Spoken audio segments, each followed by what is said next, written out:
Do you know if the hero you're playing in Deadlock is a carry or a support? Do you want to farm a lot or do you want to fight a lot throughout the game? If you want to understand roles in Deadlock and where your character ranks in specific, this video is for you. What's up friends, this is Metro and today we're going to talk about roles in Deadlock and how you can use the knowledge I'm about to share with you to win way more games. And this is not clickbait, okay? So why am I even talking about roles in Deadlock in the first place? There are no select roles. When you get on the character screen, your pick screen, you can pick whatever you like and it shouldn't really matter for you. Well, obviously Deadlock is still in early alpha. It is theorized that there will be roles, dedicated roles in queues coming very soon because, as you will find out in this video, they actually influence the outcome of the game quite heavily, especially in higher rank. So for an example, if we're talking about carries, characters that need a lot of farm, if you have too many on your team, in high rank it's very to the detriment of your team.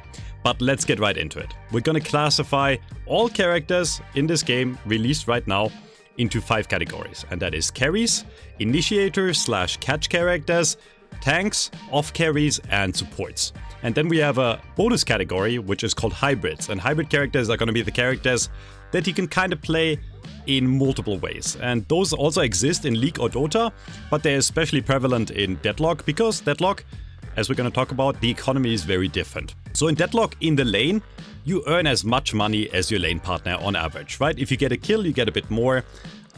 If you farm more creeps or your lane partner is out of the lane farming jungle, farming boxes, they're gonna get less. What differentiates Deadlock from other MOBAs is that on average the team will get roughly the same amount of money. Whereas if you play the game like Dota or League, starting from minute 1 in mid lane you will get more money, more XP, and in the safe lane the carry will be allocated more of the money, more of the last hits. In Deadlock's, last hits don't matter. As long as you're in a lane with your partner, you will get roughly the same amount of money. So if you're talking about roles in Deadlock, if you allocate the money to the correct people on your team, you will have a way higher chance of winning. For example, if you're going to be a support that doesn't require a lot of money and you farm too much, this can come to the detriment of your team. But on the same page, if you're like an off carry and you're farming too little, you can also hinder your team. Or if you farm the correct way, you will increase your chances and your team's chance of winning massively. So we're starting with the simplest role to understand, I think, which is going to be carry. And the carry characters I have selected here are Ladygeist, Mirage, Seven, Venator, Victor, Warden, and Wraith. Carries are usually characters that scale well into the late game, which is usually done by either stats or items or both, okay? So either they have really good scaling, so every level up they get a lot more value out of the level up, so they get stronger compared to other characters in the game, or they really benefit from a lot of items. Usually carries are also characters that are pretty bad in lane, early game or mid game if they don't have a lot of money. So they need a lot of farm to get online, but if they get the correct farm, if they get a lot of farm, they will end up being the strongest characters in the game later down the line, and they will be the characters that will win your team the fight, and those will also be the characters that the other team has to worry about the most, okay? So it's not the most important role, I just want to clarify this. It is the most important role in the later game down the line. The way you want to play a carry is usually give them the side lane. The side lane is, after the laning stage, is the most efficient way to farm and get a lot of souls. You will have a lane by yourself usually. You will sit on the lane and you will get 100% of the creeps on that lane. And the reason you put the carries in the side lane and not in the mid lane is the team fights in Deadlock and the fighting in general tends to gravitate towards the middle of the map. There's more objectives to be reached in the middle of the map, and there's just more jungle in the middle of the map, and it's easier to get to the middle of the map, right? Like if you look at the map, it's a circle, so the density of players on average is going to be higher in the middle of the map. As I said, in the case of carries, you really want to avoid early team fights on most of those characters unless you have a really good start in lane, and you want to sit on side lane and farm safely. That way, you will guarantee you the most money possible, and it's going to be smooth sailing from here. What you really want to avoid as a carry is dying, especially if you have unsecured souls. So if you're going to farm jungle, if you're going to farm sinners and a lot of boxes along the way, if you play carry correctly, you tend to be the highest net worth on the team, which also means if you die, it is going to be the most detriment to your team because you're going to have longer respawn times, because the more money you have in Deadlock or the more souls you have in Deadlock, the longer your respawn time is. And, you know, if you die as a carry, your team is going to be down more than just one player because more of the power of the team will be on you as the role. Let me get into every character in specific here real quick, just to clarify why these characters I classify as carries. Ladygeist is a character that is really strong even in the early game, so you might think, oh, how is that a carry, right? Like they're strong at all points. She's just better and better the more money you get. She scales really hard. She is really good at farming jungle. She's very fast at farming jungle. And she's also very safe in 1v1 scenarios or even 2v1 scenarios because she has life swap, right? So if the enemies gank you, you can turn the fight around even in a 2v1 and come out on top. So she's very safe in the side lane, and she just scales insanely well into the late game. If you ever played against a Geist that has a lot of money in the late game, she's like basically unkillable, and she's especially really strong in the current meta. Mirage on the same page, not as strong, right? Like Mirage is actually one of the weakest characters in the game, and I've seen a lot of new players be really confused about this character because they're like, what does Mirage actually do? Like he shoots, he throws some scarabs and he shoots and he does not do much of anything else. He's not really good at clearing jungle, and that is true. Mirage is actually very weak at clearing jungle, but he's also a great pick for the side lanes and to get money. Because Mirage has a combo with Jin's Mark. Jin's Mark is an ability that scales really well into the late game because the higher your fire rate, the more spirit power you have, the more you apply this mark, and this mark can do massive AoE damage once you get down the line and you buy Ricochet. And the classic combo on Mirage that makes him like the insane carry monster he is in the late game is Ricochet and then Inhibitor and Silencer. Every single person on the enemy team is gonna get Jin's marked, and then they're gonna go silenced and inhibited, which means they're gonna do less damage to you, you're gonna do more damage to them, and usually they have toxic bullets as well. So this character is absolutely crazy once he gets going. It's just really hard to get there, and he wants to sit safely in the side lane. Another reason Mirage is really good on the side lane is because he can use his teleport, his ultimate, to join up in a team fight if he needs to, right? So he can split push side lanes, put pressure on, and if there's a big fight on the other side of the map, he's the fastest character to rotate because he can instantly teleport to that team fight. 7, on the same page, a character that is very weak early on, especially in lane, but he is very, very strong down the line once you get all his abilities going. He has very good max levels on all his abilities, but before they're really not strong. Power Surge, Ball, Lightning, and especially Ult, they all need max level to become strong, same for Stun. But once he gets there with the right amount of items, he's a monster in the teamfights, right? And he's very good at clearing jungle, so he's just one of the best, if not the best jungle farmer in the game currently. Initiator on the same page where he's pretty weak in lane, but again, once he gets going, once he gets a lot of farm, especially a lot of weapon items that give him bonus weapon damage, his ult starts to one-tap people, right? It's absolutely crazy. And the same goes for Victor, which is the first full spirit carry that we're talking about, because Victor really does most of his damage with his aura, but he needs a lot of items to get online, right? Like on Victor in the early game, he's fine in lane, but in the mid game, he really doesn't do any damage. But once he gets Infuser and then E-Shift, once he gets like a lot of items going, he becomes really scary and basically unkillable. Warden, classic gun carry, I want to say, the only really gun carry in the game right now other than Venator. He's good inside lane, he can farm there pretty safely, but he needs a lot of items to get online.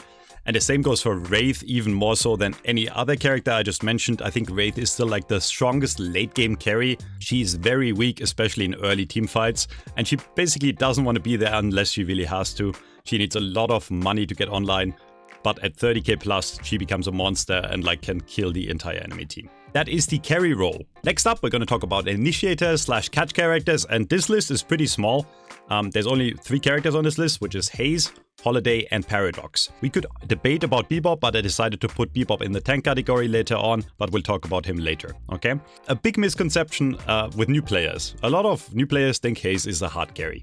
They sit in the jungle for 20-30 minutes and farm up, and then Haze feels pretty strong. The thing that makes Haze really, really strong is actually the fact that after laning stage, she has a decent laning stage.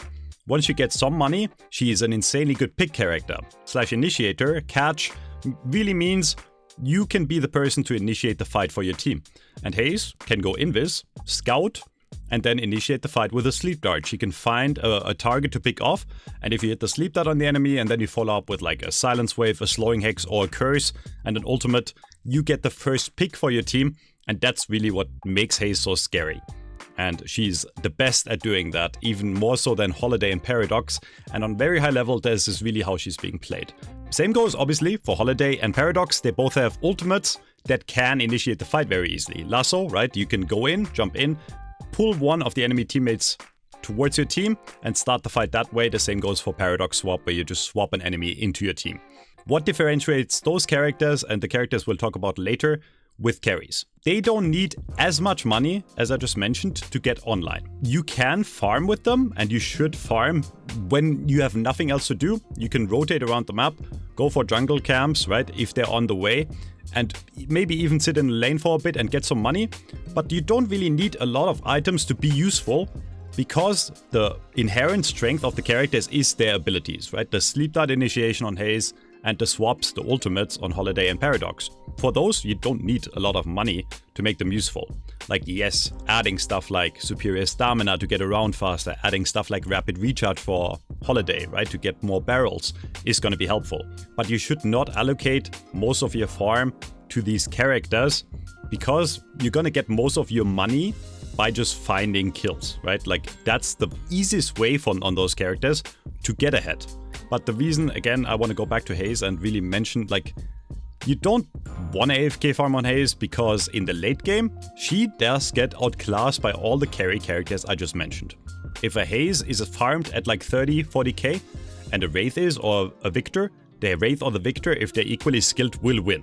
Okay, they will do more damage to your team, they will be harder to kill. Haze is just a very squishy character. Yeah, she does benefit from a lot of items, but down the line, if you farm too much on Haze and you let your team die, you will lose more games, because the enemy, if they allocate the farm better, will just do more, okay? Next up, we're going into tanks. On the same page as initiators and on the same page as off carries, which we're going to talk about next, are characters that do benefit some from the farm, but they are inherently strong and they're inherently great at what they're doing, which is tanking, okay? And the tanks in this game right now are Abrams, Bebop, Billy, Shiv, and Silver, okay? They have incredibly high base HP pools. They usually have abilities that allow them to stay alive for long in the fight and absorb a lot of damage in the fights, right? Abrams, clear case scenario where you have Siphon Life, where you can just like be in the front line and sustain, and the passive Infernal Resilience, where you can just tank a lot. Bebop, uppercut, can regen over and over, has a very high base HP pool and very high HP scaling. Billy, same page, right? You go in, you tank all the damage, and then you have items like Life Strike that let you stay alive, and the ultimate makes you really tanky while you're in it, and you are a frontline brawler. Shiv, he just does everything. And the reason for that is he has bloodletting, and bloodletting just allows him to stay alive and absorb so much damage without really actually needing that many items. And if he has rage built fully, his items do ridiculous damage no matter how much money you have. Another thing all these tanks that I'm mentioning, Silver, Last, have in common is they're not really great at farming jungle. There are some exceptions, like Billy is pretty good at farming jungle early at like 8 minutes because of Blasted. But all these characters really are not great at farming jungle, and again, on the same page as initiators, you will end up getting most of your money, usually, by being in a lot of teamfights, participating and helping your team in a lot of teamfights. If the tank is not in the teamfight, and the enemy is forcing an earn fight, you're gonna lose your team the game. In the jungle, you're just not gonna farm fast enough, and you're also not great at split pushing, because the main thing the tank does is not dealing damage to objectives, right? You're not gonna kill a walker really fast, which carries can do, off carries can do, which we'll get into in a bit. You wanna be in the fight, and you wanna fight a lot. And I guess talking about Silver, some people think she's like a damage dealer because she has some gun items, but the main goal of Silver right now is really, you want to get into wolf form as fast as possible, right? You set up wolf form and then you go in and you go ham, and that's how you play Silver. Next up, off carries. And off carries is like a role in between carry and support, okay? So you can play them kind of like a carry, but they don't usually need as much money, and they will start doing stuff way earlier than carries, okay? Carries need a lot of money on average to get online, off carries don't. And the off carries I have here are Apollo, Kaliko, Celeste, Grey Talon, Infernus, Lash, Mina, Pocket, Vindicta, and Yamato. And I know that list is kind of long, and again, Yamato you could also kind of classify as tank, but what all those characters have in common is they tend to have a pretty decent laning stage, and then they can deal quite a lot of damage, or can disrupt the fight quite easily without having the most farm on your team. And they're also not the greatest at farming. They're just something in between where you really want to find a fine balance between clearing jungle and focusing on your own money, but also helping the team in fights, okay? To give you an example, Mina. Mina is the strongest laner in the game, or like a top 3 laner in the game, and most Minas win their lane, right? And after they win their lane, I see a lot of Minas sit on side lane like a carry and farm. The one thing Mina doesn't have is like a super strong late game. She's insane in lane, and then when you come out on top on lane, you're insane in mid game. You can win any 1v1, nuke people down anywhere, participate in team fights. But in the super late game, suddenly the carries turn the fight around. And if you're a Mina player, you know this, right? Where you feel like, oh, I'm fragging out, and for like 20 minutes you kill everyone on the map, and then one of the carries I mentioned comes out and kills you eventually, and then you can't do anything anymore, and you're like, but that's unfair. I have as much money as them. Fact of the matter is, for the first 20 minutes, you had more money than them or the same, and you killed them very easily, and that's really where you're shining, okay? That's where you want to go around, and you want to get a lot of kills. And on Mina in specific, you know, like pick a jungle camp in between the fights to regen up with Rake, right? Like clear a few waves, but find a balance is really what I wanted to tell on those characters. Find a balance. Great Talon and Vindicta, the Flyers, a weird exception where they want to kind of sit on the mid lane safely in the back. Both of those characters have abilities where they can really easily participate in a team fight without being super close.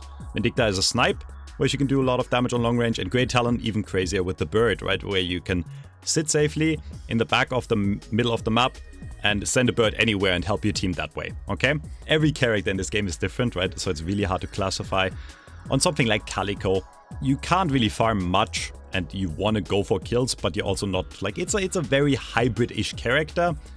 And the way, again, you want to play off carries is find the perfect balance. Don't be mainly focused on farming, and don't non-stop fight, but find a balance. If you head on those characters that I just named, you want to fight, because those characters, especially in the mid game, are all crazy. Yamato also crazy in the late game, and if you're ahead, you can take any fight on those characters and win. If I'm ahead in, or if I have pretty high money in the mid game on carries, I don't want to join every fight. I want to keep on farming because I know I'm strongest in the late game. But on off carries, the way you win the game is dominate the enemy team in the mid game. And then we're getting to supports. And supports are really characters really want to avoid farming jungle, especially your own jungle. You can still go and steal enemy sinners, but the characters I'm about to name are all characters that do well without really having any money at all. You can be the poorest on your team and you will still have high impact, because what all those characters have in common is they have really impactful abilities no matter how many souls you have, okay? And the supports I have here are Dorman, Dynamo, Kelvin, Moon Krill, Paige, Rem, and Sinclair. All those characters have really powerful spells, especially ultimates if you look at them, right? Like Dorman can imprison people, Dynamo has the best ult in the game, Black Hole, which like, it doesn't matter if you have no souls or all the souls, Black Hole is gonna be the same. What you wanna do on supports is fight, fight, fight, help your team non-stop. If you wanna play support, you need to accept the fact that you're not going to be the richest of your team. You're also not going to be the person that everyone is going to look up to at the end and go like, oh, you are the greatest, right? It is a kind of an unthankful job. For me, at least, I'm a carry player, right? In case you couldn't tell. But a lot of people enjoy support, and supporting in this game, as the name support suggests, making sure your team has the best chances of winning by you being there for your team at all times in the game. And that's how you play support. Really want to stress this. If nobody is clearing your jungle, right? Like if you go Metro, I play support and I try to help my team, but my team doesn't help me and everyone is AFK farming jungle, why shouldn't I do the same? As support, you need your team to do stuff, right? If you can't support nothing, if you don't have a team, support is the most unthankful role. You can be the one being in text chat or voice chat being like, guys, we should fight. You can be the one running urns, right? You can be the one picking up urns, and the reason you see mostly supports picking up urns is it takes away from your farm, right? Because while you carry the urn, you can't do anything else. You can't farm jungle, you can't farm lanes efficiently. And that's why you see a lot of supports pick up urns, but you can be the one running the urn, and then you tell your team, guys, show up, we get the urn, and then the more urns you get in, the more money you get to your team, and that's how you win the game for your team. And you can still have those high impact fights, and you can still be the MVP of your team. If you have Warp Stone and like maybe Superior Duration, all you need is one black hole and you win your team the fight, right? Like even in the late game, even if the enemy team is ahead in money, you can be the one turning the fight around. And that's how you play support. And then last category is hybrids. And those are characters you can play very differently. You can play them as hard carries and you can play them as very supporty characters. That should really come down to your team composition. And that's what I wanted to get into next. I talked at the start of this video about if you have too many carries, you're gonna lose. Why is that? There's not enough jungle in the farm, and if everyone AFK farms, then the enemy team will just push in, take all the map control, right? Like kill your walkers. If everyone farms, your team will lose. Proactive gameplay and looking for kills, looking for objectives is the way to win. And hybrids are the characters where you can jump into the game and then you look at your team comp and you decide what you want to do. And those characters are Graves, Drifter, Ivy, McGinnis, Viscous, and Viper. All those characters seem very different from each other on paper, but they have one thing in common. They can do well with low net worth and they can do well with high net worth. So for Graves, for example, your Tombstone will allow you to push and put pressure on waves no matter what, right? Even if you are poor, right? So you can play kind of for your team, provide your team a lot of map control and be in a lot of fights and be annoying. But on the same page, if your team doesn't have a carry, right, or the carry sucks, you can AFK farm on Graves, sit on the side lane, and get incredibly powerful in the late game, okay?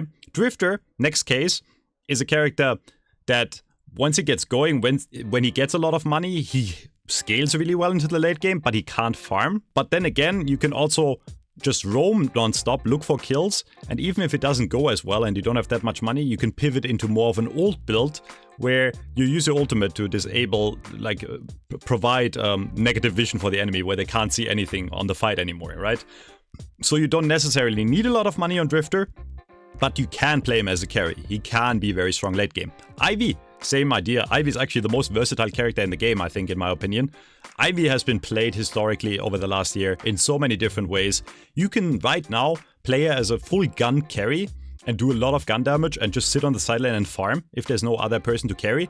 But you can also go the complete opposite way like Piggy does, where you really non-stop farm. You run urns, you fly your team around, you get your teammates in and out of the fights, and you win your team that way, okay? And that's how you play Ivy. You can do whatever your team needs. She's really as versatile as you want her to be. Also very different, Viscous is like, I want to say he's pretty bad right now, but like you can play him as a support, but he is still kind of playable as like a hybrid nuke DPS character where you build some gun and melee items and use Puddle Punch and then use ultimate, right? So you can get away with having a lot of money or no money at all. And the same goes for Viper. The ultimate is actually very strong on base with very few items. It can like disable a lot of enemies and she does a lot of spirit nuke damage. But once you get a lot of farm going, you can really become a gun carry as well, right? Where you build a lot of gun items and then do an insane amount of damage that way. TLDR, your role in Deadlock does kind of determine the outcome of the game. It will give you and your team better chances of winning if you understand your role. I see too many people try to perma-fight on carries, just like I see too many people try to perma-farm on supports. If you like having a lot of money and all the items and you want all the shiny stuff, there are a lot of characters for you to pick.